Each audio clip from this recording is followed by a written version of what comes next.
what's going on? 49er faithful, 49er fan, 49er gang. What's going on, NFL world? This is your boy Niner Gang podcast. Back in the building with another video. Definitely hit that like button, hit that subscribe button, turn on the post notifications so I can keep you up to date on any and everything San Francisco 49ers. With that being said, let's get right on into it, man. There's been a lot of football going on, starting from Thursday, coming all the way to today.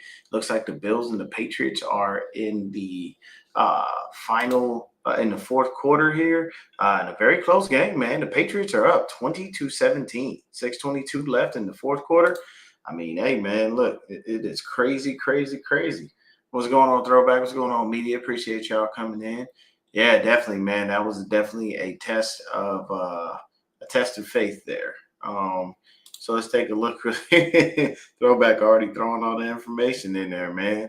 Eagles took a L for us. Trying to see what happened with the Seahawks. The Cardinals actually let the Titans get their first W. Wow. How the mighty have fallen. That is very unfortunate for the Cardinals. Definitely so. And then the Seahawks, they took a close L. Man, talk about a close L, bro. That is insane right there. That's a super close L. But let's go ahead and talk about the games of the week already. This Patriots and Bills game most likely will be done by the time I finish with recapping the other games. But let's talk about it. You know what I'm saying? And let's start with the game that started the week off. San Francisco 49ers go ahead and go up against the – let me share my screen. San Francisco 49ers go ahead and go up against the Los Angeles Rams, an in-division rival. Now, what I want you guys to understand is that these division games mean a lot, especially the first one, because it gives you the tiebreaker over your opponent in your own division. Beauty for us is we went 3-0. I definitely did doubt us. I'm not going to sit here and lie and act like I knew everything and I was right. But at the end of the day, I did doubt us. I did think that we were going to take the L in this game just due to all of the injuries that we currently have, man. So it is what it is. It's actually pretty cool. You know what I'm saying? We got exactly what we needed. We went in there. We got the L's 26-23. It was a hard-fought game. There was a lot going on in that game. So many different things. As you can see, Mac Jones, 33-49, 342 yards. He has topped 300 yards, I think, every single time he's played this year. I think Mac Jones has thrown for at least 300 yards and 2 tutties every time he's played this year. It's a button. So if you pay for StreamYard, there's a little button up at the top that says show comments on stage in the top right-hand corner. If you pay for it. If you don't pay for it, you don't have that option for that button. So definitely that's exactly what that is. But at the end of the day, you know what I'm saying, the 49ers came out with the W. They got it 26-23, 74 yards rushing as a combined unit for the 49ers. 22 carries by McCaffrey. CMC, once again, for you fantasy owners out there, Christian McCaffrey is going to be a godsend. That man has over 100 scrimmage yards every single game and seems to keep scoring. Like, it's insane.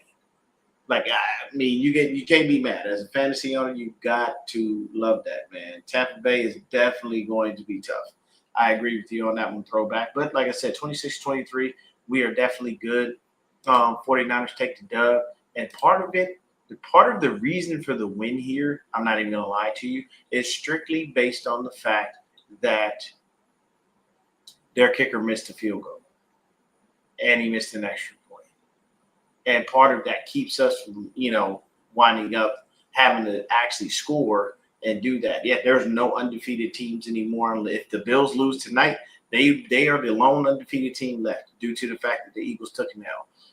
But let's talk about these other games here. Once again, with this game, it's very simple, man. It was a great game back and forth. Only a sack for each quarterback. Neither running back got into the end zone. When it comes to passing, of course, Puka Nacua, 10 catches, 85 yards, 1 tutty on 12 targets. Now, this is something that's very odd. 5 receptions on 11 targets for Devontae Adams? That's really weird. That's definitely something different. The 49ers forced 2 fumbles in this game, recovered both of them. Then, of course, once again, you go down, you take a look at the numbers and the figures. It's cool. Everything works out. Now, San Francisco did this. They scored in every single quarter. And the nice thing was um, we scored from the first through the fourth all the way in OT. We didn't have the best red zone percentage, though. We wound up kicking field goals or, something like that when we got in that area. But here's another beautiful thing right here. Eddie Pineiro. Um, Eddie Pineiro, 4 for 4, 2 on his extra points. That man gave us 14 points by himself. Eddie P, 14 points by himself. That's the equivalent of 2 touchdowns and 2 extra points. And that's from our kicker. It feels so good not to have anything like Jake Moody here, man. We definitely do. Yeah, I would. Yeah, hey, look, Alfred Collins at the end of the game with that punch out, big play, massive.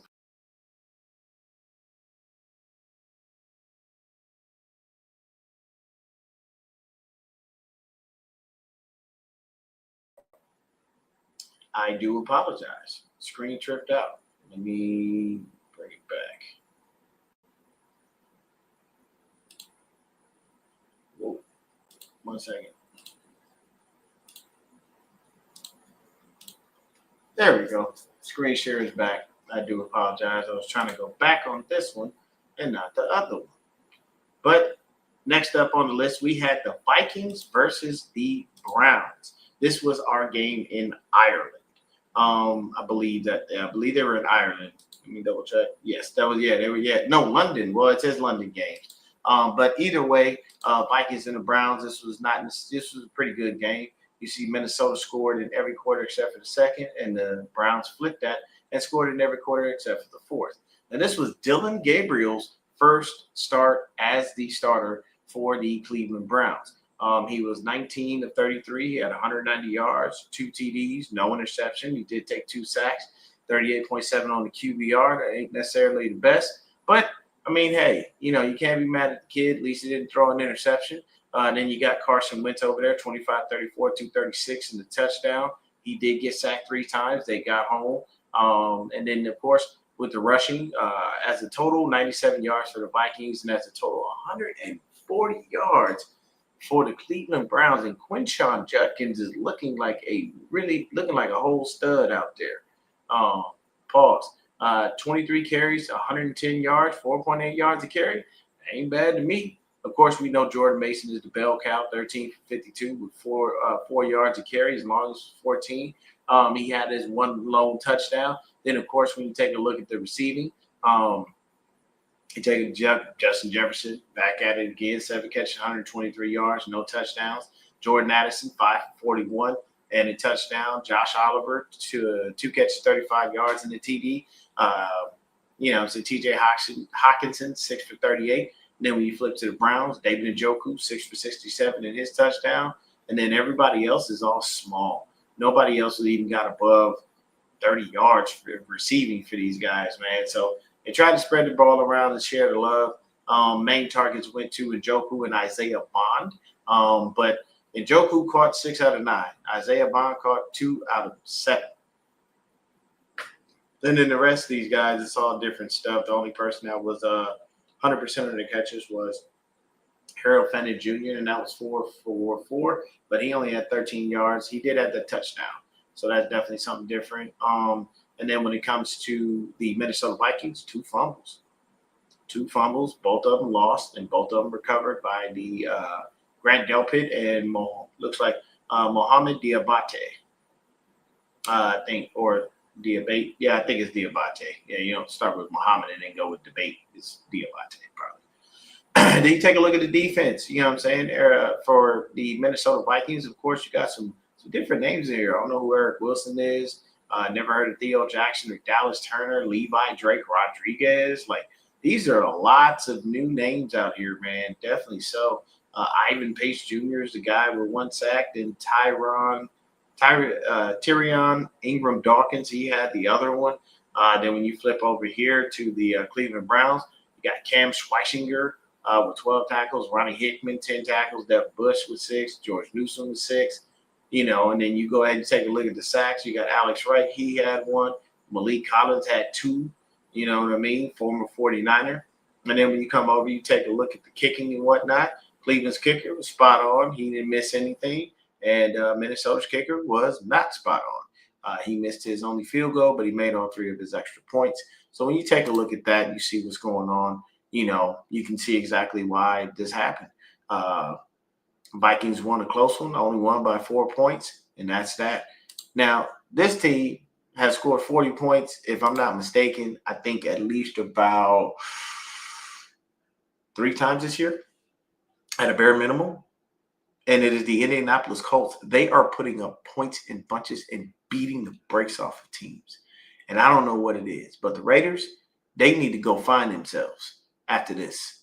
40-6, you, as my buddy right here, The Rock, would say, you got the smack laid down on your candy ass. That's what happened. They came in and beat the brakes off of you. 40-6. They the scoring is priceless. So the Raiders scored in the first and in the fourth and only managed 3 points in both quarters. The Indianapolis Colts didn't score in the first or the fourth. They did their damage right in the middle of the game. Second quarter, 20 points. Third quarter, 20 points. And they didn't need to do anything else for the rest of the game. Why? It was that easy. Anthony Richardson has attempts. Tells you something. So Geno Smith, 25-36, 228 yards, 2 interceptions, and the man was sacked 4 times. That means Indy defense was balling out there.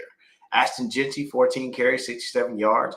4.8 yards a carry is actually not bad. That's still a damn good total. And he only had 1 long carry of 12 yards. So you know that the average is fairly true. Sometimes people's average can be blown out of proportion because they have a really big run. They have a 60 or 40 or 50 yard or something like that. But for Ashton Jeanty, he still got it. And then when you look at the receiving, Trey Tucker, 4 catches, 62 yards. Nobody else was above that. And that's sad. A couple guys caught a few more passes, but this was just rough. This is just a rough game, man, for Geno Smith. That secondary was eating him alive. And then when you take a look at it, no fumbles. And then you go over to them, you take a look at it. They didn't sack the quarterback. They had 2 TFLs and 3 passes defense. For the Raiders, it wasn't too bad. But here we go. Daniel Carlson. He was the only person to score points. So I'm going to lay off of him. I'm going to leave him alone. He gave the Raiders the only points they could find a way to score in the game at the end of the day. So you know what? Him missing that field goal, you can't even be mad. The only difference with this is it would have just been a 40-9 beatdown instead of 40-6. So instead of losing by 34, you'd have lost by 29. I mean, I don't know what to tell you. I'm sorry, not 29. You'd have lost by instead of losing by 34, you lost by 31. You know what I'm saying? It's rough. It's really rough for the Raiders, man. It's just, 1-4. And then the Colts being 4-1, definitely confusing, man. Definitely a little bit different. Daniel Jones, 20-29, 212 yards, 2 tutties, 79.3 QBR. Didn't have to worry about anything. And the only reason you saw Anthony Richardson and Tyler Warren, because as you can see, this game was pretty much in hand. I don't even think I didn't get a chance to watch the game, but I guarantee you Daniel Jones probably barely played much of the fourth quarter, if any. Which is why you see Anthony Richardson here with, the 1 for 2 and everything like that. Jonathan Taylor, another amazing day. Daniel Jones had 2 TDs. Jonathan Taylor had 3. That man had 17 carries for 66 yards, having 3.9 yards a carry. Longest carry was 16 yards. So, yes, the numbers are a little bit inflated, but at the end of the day, the only number here that matters is the fact that man had 3 tutties. Jonathan Taylor has had a resurgence, and so has Daniel Jones. He has found a home in Indianapolis, and he went there, took that job from Anthony Richardson, and is not looking to give it back, especially with the way that he's playing this year, man. Maybe it was just a situation. Sometimes you just need to change the scenery, and that's what's happening for Daniel Jones. And then, of course, Ameer Abdullah had another touchdown. So, looks like the Colts scored 6 touchdowns in this game. That's insane. That is insane. That tells you they weren't playing. They wanted it. They wanted all the smoke. And then you've got everybody on the Colts team pretty much didn't have anything over 55 receiving yards. So nobody was out there lighting them up individually, but you got Tyler Warner, Michael Pittman Jr. both for the TD. We expect Pittman Jr. to get a TD because he's their best receiver. Anthony Richardson, one catch for 9 yards. Position change, maybe? No, I'm just kidding. Daniel Jones did have a fumble, but Jonathan Taylor recovered it, so that's a good thing. And then we got the defense for the Colts. The sacks came from Zaire Franklin, Defoe, DeForest Buxer, and Samson Ebukam. Now let me stop this for just a moment, and I'm gonna bring this right back up. That's 3 sacks already by former 49ers with dudes who barely did much of anything here. Now, mind you, Samson Ebukam, I'm not going to really get on him too much because I think he still gave us at least like 5 or 6 each year. That he was here. Malik Collins is nothing for us. He spent all his time injured. And now magically you know how to play football. You're going to go ahead and get you two sacks? Seriously? It is what it is. But at the end of the day, man, it is definitely a rough go when it comes to this. You know what I'm saying? You said Hufanga burned, luckily the ball. Hey, man, we all know there's one thing Huff did not have, and that was like home run speed. We know that was not about to happen. We completely understand it. It is what it is. We just kind of work with that. At the time when Huff was here, that's why we always had help for him, because that wasn't his thing. Huff is a safety hybrid linebacker. That's why you can bring him down in the box and you can drop him back in coverage. You know what I'm saying? But that's basically what it was. And then when you come down and you take a look at it, for Indianapolis, they just needed this man for extra points. That's it. Other than that, Spencer Schrader didn't need to kick no field goals. He was not that was not something he was supposed to be doing. But that is the beat down of the week, 40-6. There wasn't a team that got broke off worse. So now you see, this is a tight game, 22-20, Patriots and the Bills. You already know it's going down. They trying to make it happen. 2-minute warning. All right. We ain't mad. Saints get their first W of the season against Jackson. In Sunday's win over the Jets, Dallas Cowboys tight end Jake Ferguson scored a career high. Give me just one moment. Sorry, had to close that out. The Saints get their first win, man, and it took them forever because they were 0-4 and they beat the lowly Giants, who are 1-4. So it looks like the scoring was Saints found a way to score every quarter. Giants only scored in the first half, and the Saints defense said in the second half, "No, thank you, sir. You will get nothing. You will get no love. You won't score. Your team won't score. Brian Daboll, you're going to take this out." That's exactly what happened. So Jackson Dart, 26 of 40. You threw the ball 40 times? This is a rookie. That's insane. Now, look, it's no disrespect to Jackson Dart, but I don't think the man has shown you enough to the point where you can make him throw the ball 40 damn times. Jeez. So 26-40, 202 yards, two touchdowns, 2 interceptions. He was only sacked once. Spencer Rattler, on the other hand, 21 of 31, 225 yards, and only 1 TD. Then you go over to the rushing. You got Cam Skattebo, or however you want to pronounce it, 15 for 59, averaging almost 4 yards a carry. Jackson Dart himself, 7 carries, 55 yards. His longest run was 20 yards. And as you can see, as a total, everybody, 136 yards. Nobody specifically individually over 100 yards. Then you go over to the Saints. I apologize. 10 carries, 41 yards for Kendre Miller. 8 for 27 for Alvin Kamara. Spencer Rattler had 6 for 21. And, of course, no touchdowns. The only touchdown was caught by Rashid Shaheed. Chris Olave, but Shaheed was out there. So he had 4 catches for 114 yards. Now, this is what I was talking about when I tell you the numbers are inflated, because look at his long. His long was 87 yards. So if you take that and you figure it out, it's going to show you he wasn't really going that crazy. So you take that, and then we're going to, the man was averaging 9 yards a catch. Now, that's still close to a first down, but he was only averaging really 9 yards a catch because of that big, massive 87-yard run. And then, of course, you come down and take a look at it. All of these 3 fumbles, all 3 were lost. And you see the guys that recovered: Jordan Howden, Cameron Jordan, Jonas Sanker. This is that this contributes to your loss, unfortunately. Then you go ahead and take a look at the defense and whatnot. Of course, no sacks for this team. Leading tackler was Bobby Okereke. And then, of course, you got everybody else. You got Abdul Carter. The name that I'm not seeing on this list, though, he must have been out, was Kayvon Thibodeau. He must have been out for this game because there was definitely nothing there. Then, of course, you jump over to the New Orleans defense. You got Pete Warner leading the team in tackles. And then, of course, you got that one lone sack, and that came from – wait, it says one sack. It ain't telling me who it was from. Okay. Either way, well, yeah, because they're saying there was a sack. I don't know.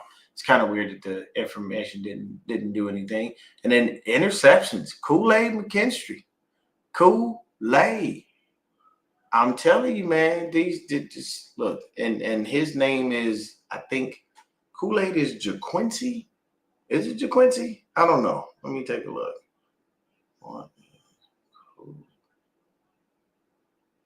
Kool-Aid.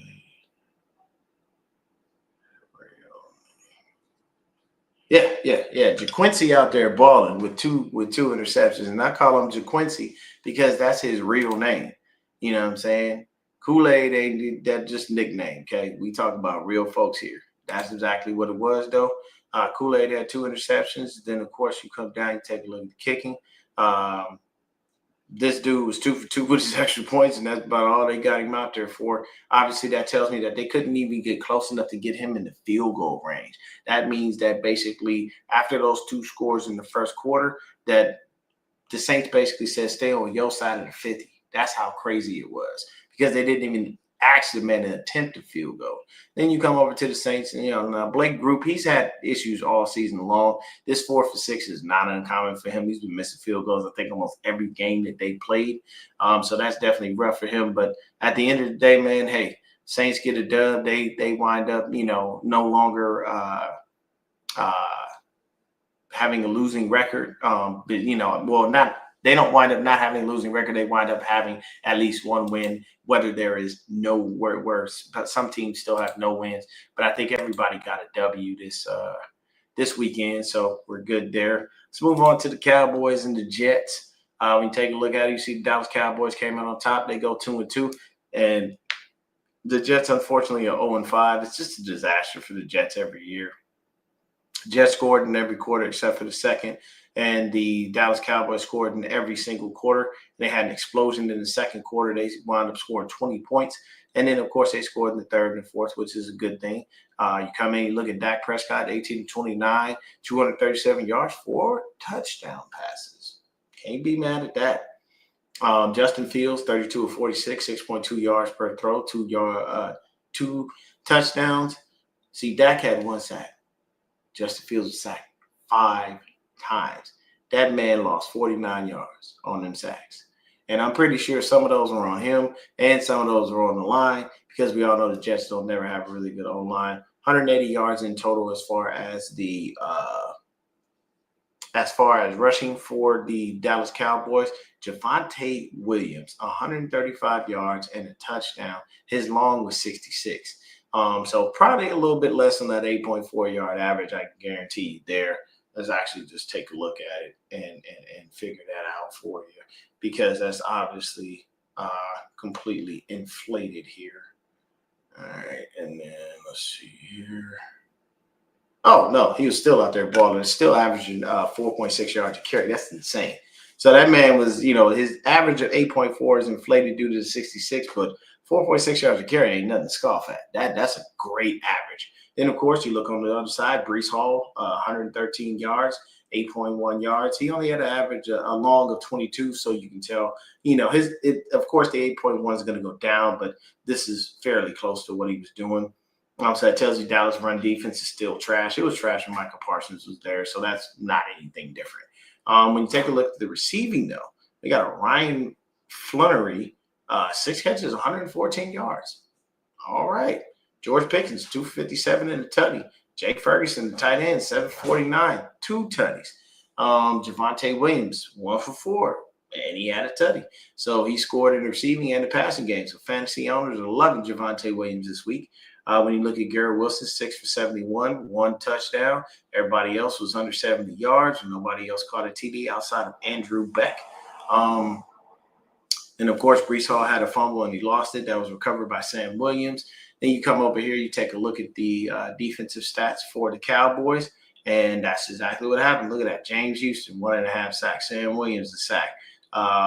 Osa, I'm just going to call him Osa. He had a sack, and the other half a sack came from Kenny Clark, the guy that they got in the trade for Micah Parsons. Let's see here. So then you go over to the Jets defense, and you got Braden McGregor. He had 1 tackle. He had the only sack of the game for them. A couple passes defense by Brandon Stevens, Tony Adams, and Sauce, of course. But yeah, man, it's just been a really rough go. Nobody had any interceptions. When you take a look at the kicking, looks like everything was 100% on both sides. Oh, no, take that back. Brandon Aubrey missed one of his extra points. So that just shows you that the Cowboys went in there, man, and they did what they had to do, scoring every single quarter, making sure that they kept the scoring for the Jets to a minimum in that first half and not really worried about what happens in the next. And the Patriots are now up 23-20 over the Buffalo Bills. They may win that game, and that would be crazy. Could you think about that? Patriots are up. That's Sunday's win over the Jets. Dallas Cowboys tight end Jake Ferguson. Not bad at all. Career high. We'll take a look at this next one with the Broncos and the Eagles. Bo Nix and the Broncos beat the Philadelphia Eagles. They have stopped the reign of undefeated teams. Unless Buffalo finds a way to pull this out, there will be no more undefeated teams in the NFL. As of right now, Bo Nix, 24-39, 242 yards, 1 TD, no interception. He was sacked twice. Jalen Hurts, 23-38, 280, 2 TDs, no interception. He was sacked 6 times. Denver's defense got off in that ass. They came through the play. J.K. Dobbins, 20 carries, 79 yards, 1 tutty. Saquon Barkley, 6 carries, 30 yards, no TDs. Now, what did I tell y'all about this Madden curse? I told y'all a million times, pay close attention. The Madden curse is one of 2 things. You are either injured like nobody's business, or you have a bad season. Your numbers, your stats are low. And that's what's happening to Saquon. So it has nothing to do with him getting injured, which is good for the Eagles. Can't be mad at that. But his production is crap right now. Where Saquon was last year versus this year, I guarantee you it's completely different. But when you take a look at the receiving, of course, Courtland Sutton, 8 for 99. Nobody else had more than 35 yards receiving for the Denver Broncos. But, of course, you have that 1 touchdown catch by Evan Ingram. You have the touchdown run by J.K. Dobbins. And then when you take a look at the receiving, of course, A.J. Brown, 5 catches, 43 yards on 8 targets. And then you have Devontae Smith, 8 for 114. Saquon Barkley, 3 for 58. He had one TD, but of course the numbers are ridiculously inflated because if you got 58 yards, but your long was 47, you're not doing much. That means your catches and you weren't really going anywhere. That means that Denver's defense was on freaking point. My dog out there, man, Huff, 7 tackles. Pat Surtain is second, 6. Alex Singleton, 6. The name that you are not going to see on this list, unfortunately, is Drake Greenlaw. Greenlaw has been hurt since he's been with the Broncos. That man has not touched the field in any way, and that's sad. And he wanted to go somewhere because he wanted to be the guy. He wanted to be the Mike. And I get it. I know that you want your own team, your own identity, and to make your legacy. But right now, man, this dude is unfortunately hurt, and it breaks my heart, man, because I thought he would be, doing a lot better. But Alex Singleton, he has a sack. Nick Benito had 2.5. Jaquan McMillan had 1.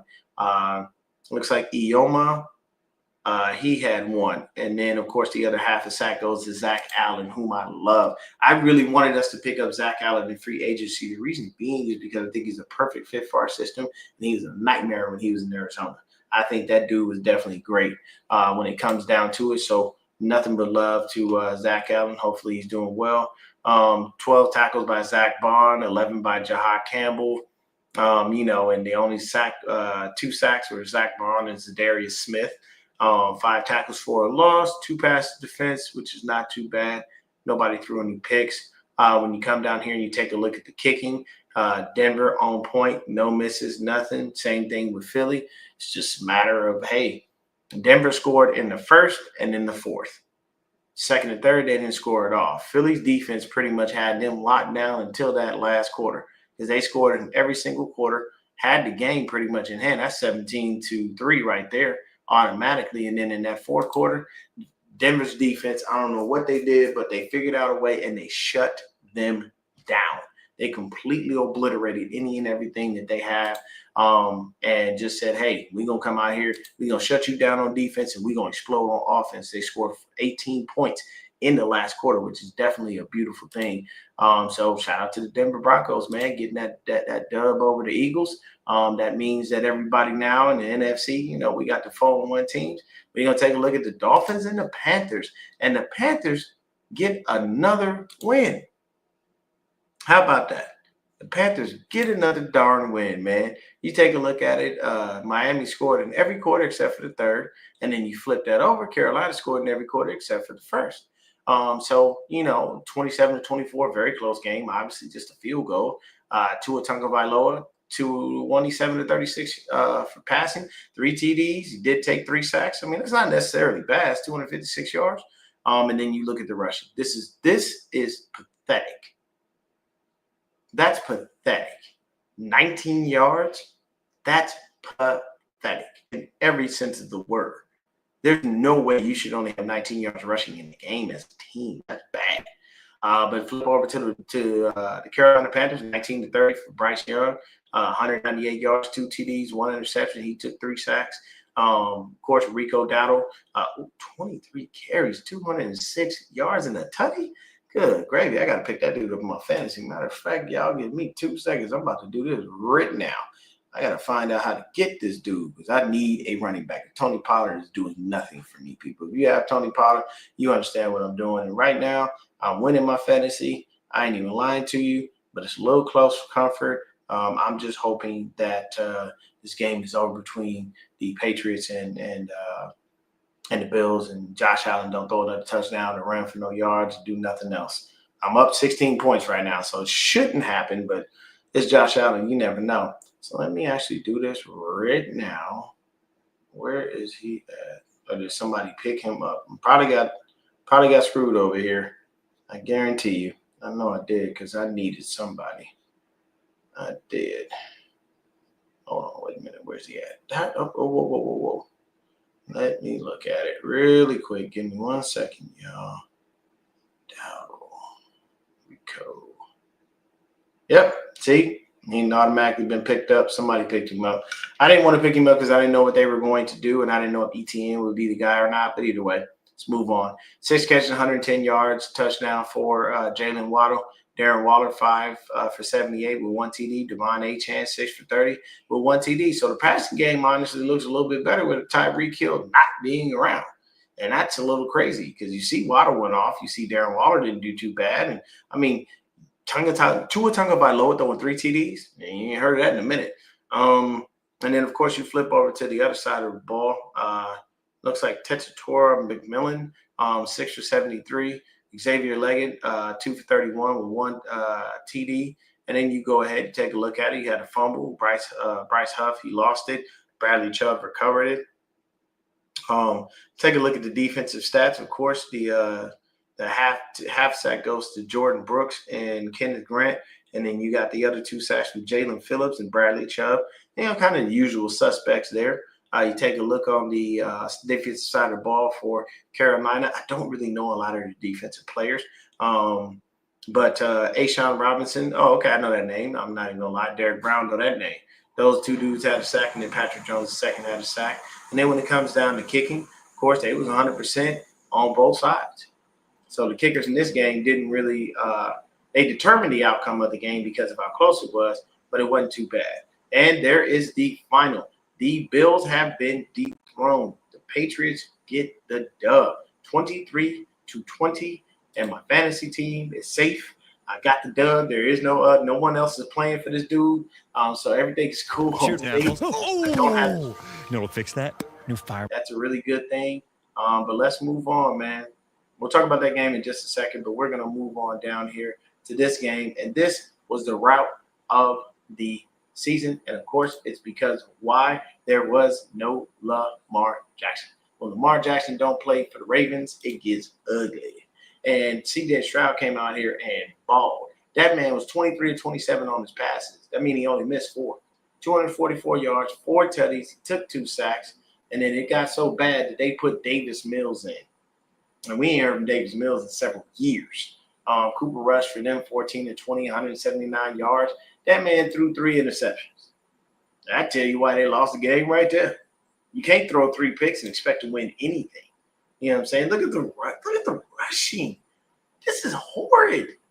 Derrick Henry, 15 carries for 33 yards. Yo, Houston's defense, man. Shout out to Houston's defense, bro. That defense came to play. I mean, he still got his touchdown, but at the end of the day, when you can hold Derrick Henry to 2.2 yards a carry, oh yeah, it's all ready. What's going on, Rick? Hey man, 10:34. Yeah, it's late over there, big boy. It's late over there. But then you go ahead and take a look at the rushing attack for Nick Chubb. For the Houston Texans, obviously. Nick Chubb, 11 carries, 61 yards, 1 tutty. CJ Stroud had that 1 run for 30 yards. And, it's a collective. There's so many different people running the ball, 167 yards. That ain't bad. I mean, only getting 1 touchdown out of that, it's a little iffy. But at the end of the day, that ain't bad for getting 167 yards on the ground. Christian Kirk, 4 for 64. Dalton Schultz, 5 for 60. But let's take a look at the guys that caught some touchdowns. None other than Nico Collins. We all know how that works out. Then you have Xavier Hutchinson. Don't know who that is, but hey, 3 for 18 and 2 tutties. Can't be mad at that. Jalen Noel, not sure who that guy is. But 2 catches for 13 yards in the tutty, you'll definitely take it. Then when you come ahead and you go ahead and look at what the Ravens were doing, Zay Flowers, 5 catches, 72 yards. Nobody else was over 50 yards receiving at all. That's bad. You know what I'm saying? So you come down, you take a look at the defensive stats. Mario Edwards, he got that sack. And then when you come and take a look at them, Trenton Sampson got the sack. Kyle Van Noy had 1. That's about it. There wasn't much. There was no interceptions thrown on Houston's side, but there were 3 thrown. Jalen Petrie got 2 interceptions, and Kamari Lassiter got 1. Then when you come over and take a look at the kicking, of course, 100% for the Houston Texans, and not 100%, 50% for Tyler Luke. So once again, kickers matter, people. Even though in this game he couldn't have done anything to help, there wouldn't have been anything different that would have been done. That game is over. We got a barn burner here, 38-35. Looks like Seahawks said we can't score in the first quarter. The Bucs defense said we could hold you down, but the Seahawks defense said y'all only getting 3, and that was comfortable. That was good. Then after that, it's just a scoring fest for both sides of the ball. You got 10 in the second from the Bucs, and then 7 from the Seahawks, 15 from the Bucs in the third, 14 from the Seahawks in the fourth, and then you got 10 in the fourth from the Bucs and 14 in the fourth from the Seattle Seahawks. So when you take a look at it, Baker Mayfield, 29-33, 379 yards, 2 tutties, only was sacked once. Sam Darnold, 28-34, 341 yards. He threw 4 TDs and only had 1 interception. That ain't bad. And then, of course, the only rushing touchdown was from Zach Charbonnet. Bulk of the carries obviously went over to can't even say bulk of the carries. It's almost evenly split because you had Kenneth Walker II. He had 10 carries for 86 yards. So that's actually not bad at all. When you look at the receiving, of course, I love this kid, Emeka Egbuka. I like that dude. He is 7 catches and 163 yards in the tutty. That's insane. And then nobody else is over 81 yards. K-Dot had the 81 yards. The rest of these guys are here. Jackson Smith and Jigba, JSN as always, 132 yards on 8 catches and a tutty. A.J. Warner, 7 catches, 53 yards, 2 touchdowns. Tyler Horton, 3 catches, 39 yards in the tutty. So there you go. You have the fumble that was lost by Jalen Milroe, and he had that 1 run. And he lost the ball. That's why you ain't hear nothing else from him. Tyke Smith wound up recovering that. You go ahead and take a look at the defense, see everything there.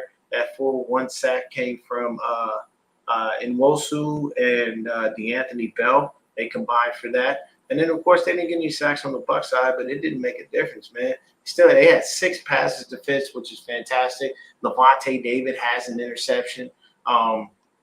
You come down, you take a look at the kickers, of course, 3 for 3, 3 for 3. There it is, Chase McLaughlin. Then you look at Jason Myers, 0 for 1, 5 for 5. You make this kick, sir. We go to OT at a bare minimum. These things matter. I keep telling y'all, kickers matter, man. And people be thinking the kickers don't really mean much. They mean a lot. They can help you. They are definitely big on a win or a loss. This game was a little more competitive than I anticipated it to be. 37-24, Detroit Lions beat the Cincinnati Bengals. Detroit Lions scored in every quarter. Bengals couldn't score in the first or the third. And basically 19-23, 258 yards, 3 tutties, 4 sacks for Jared Goff. 26-40, 251 yards, 3 TDs, and 3 interceptions for Jake Browning. This is insane. This kid's got to get it together with these interceptions, man. I don't know if he's not seeing the field or what's going on. This vision is distorted because that is ugly.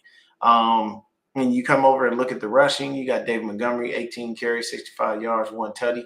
Jahmyr Gibbs, 12-54. They love that two-headed monster over there with Gibbs and Montgomery. I completely understand it. Jake Browning had 4 carries, 31 yards. He was their leading rusher. That's sad when your quarterback who threw 3 interceptions is your leading rusher along with that. It tells you that this offense just does not exist without the man, the myth, the legend, Joe Burrow, Joe Cool. You can't do nothing with him, man. So then you come around, you take a look at it. All 4 TDs, Sam Laporta, Jahmyr Gibbs, Isaac Tesla, and Brock Wright. All of these dudes called tutties. Then when you look over here, of course, who the 2 tutties go to? 6 catches, 110 yards, Jamar Chase. And then the other touchdown was none other than T. Higgins. But when you throw 3 touchdowns, but you throw 3 interceptions, you're not helping yourself. There was a fumble that Jared Goff lost. And then, of course, they had a couple of fumbles and wound up recovering a few things. So you come over, you take a look at the tackles and whatnot. Joseph Asai had the sack. Trey Henderson wound up getting himself 2. Miles Murphy wound up getting himself 1. And we all know Trey Henderson is out there playing for a new contract next year because basically they upped his money this year so they could get him on the field. Trey Henderson is out there going to be doing everything he can to be in double digits to be able to allow himself to, get big money on the free agent market next year and set himself up so that way the next time he gets another contract, he won't have to worry too much. Alex Anzone, Amik Robinson, Kirby Joseph, all 3 of those dudes had the interceptions. And then when you come to taking a look at the kicks, you didn't need Jake Bates to do any field goal kicking. He was too busy kicking extra points. And then when you come over here, this kicker was 100%. So it just is unfortunate, man. It's certain things. When you don't score in quarters, it backfires. It backfires big time. And that's exactly what happened. Now let's go over to the Titans and the Ravens. And the Cardinals are on a 3-game skid right now, if I'm not mistaken. I think they are on a 3-game losing streak. That is very ugly right now.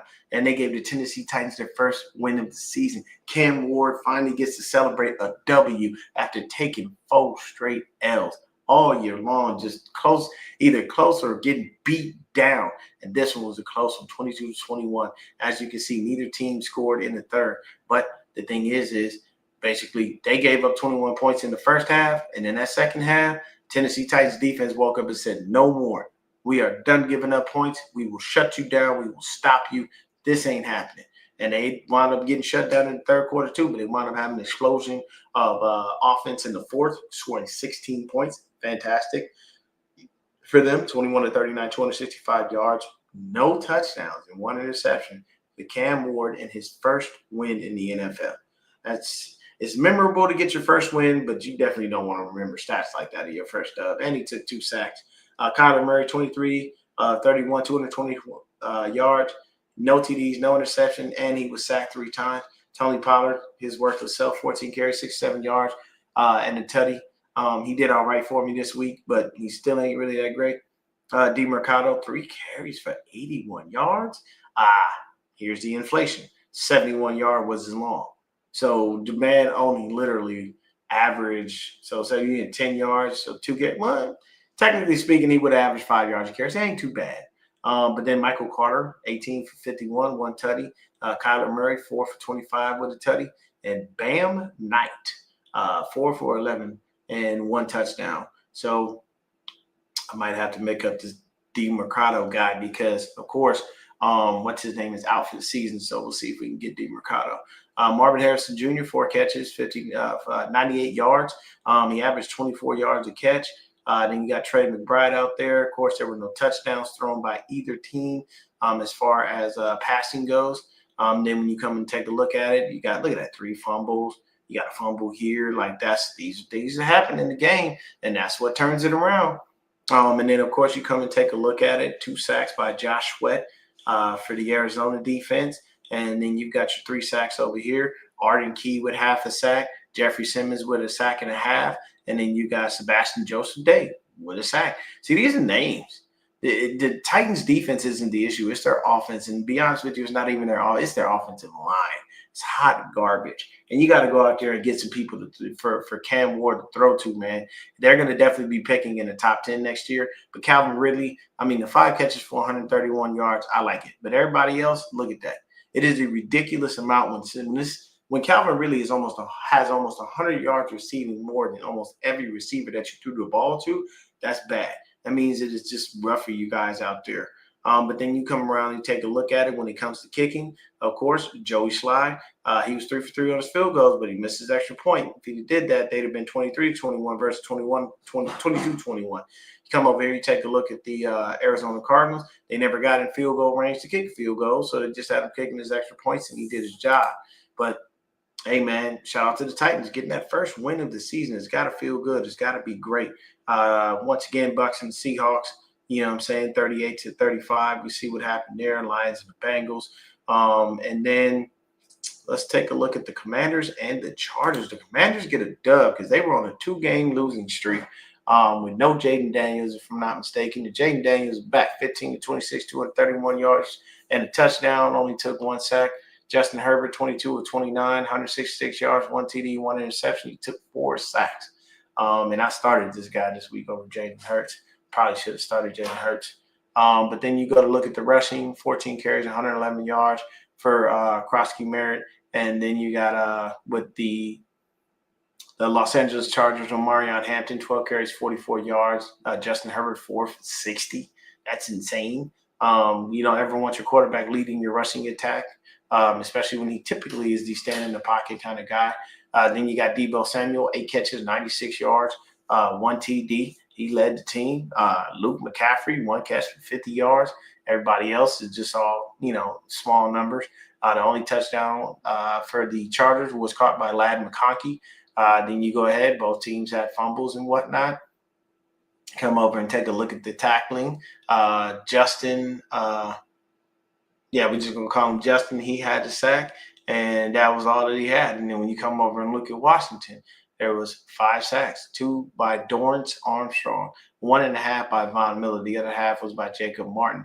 Then you got, looks like Jerzon Newton, and he had his sack. So they was out there doing their thing, man. You can't even really be too mad at them. Von Miller doing his thing. He's still out there hunting the quarterback. It's insane how that guy just seems to keep on lasting in the NFL. Matt Gay, great. He was definitely up. Appreciate Matt Gay for giving me some fantasy points too. And then, of course, their kicker was good too. So, Chargers just didn't score, man. 3 straight quarters with no scores. That's bad.